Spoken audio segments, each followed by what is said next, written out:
Sana çok can dedim ey can, can olup neynəmsən? Demə canan özüvə, canan olup neynəmsən? Dermanım olsa da səndə, ölərəm istəmərəm. Səndə hər dərdimə hər dərman olur, neynəmsən? Sana çok can dedim ey can, can olup neyləmiysən?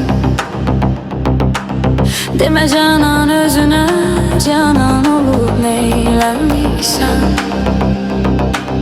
Getmişsən daima biganəni şad eyləmiysən? Aşıqı həsrət ilə viran qoyub neyləmiysən?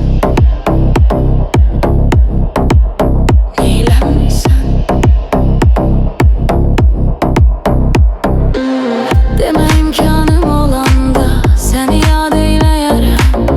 O qədər fürsət olub, imkan olub neyləmiysən? Dərmanım olsa da səndə ölərəm istəmərəm. Səndə hər dərdimə hər dərman olub neyləmiysən?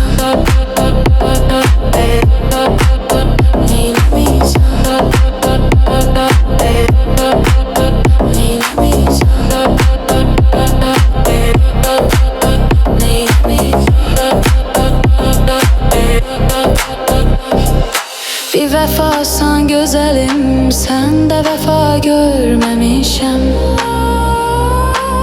Aşıqın həsrəti ilə viran olub neyləmişəm?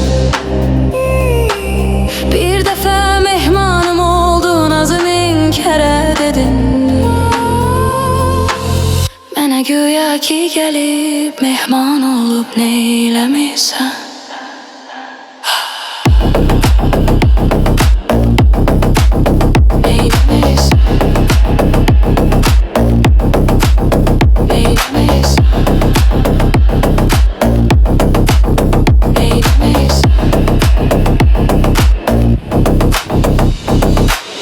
Baba biz insanı, insan ilə insanlıq edək.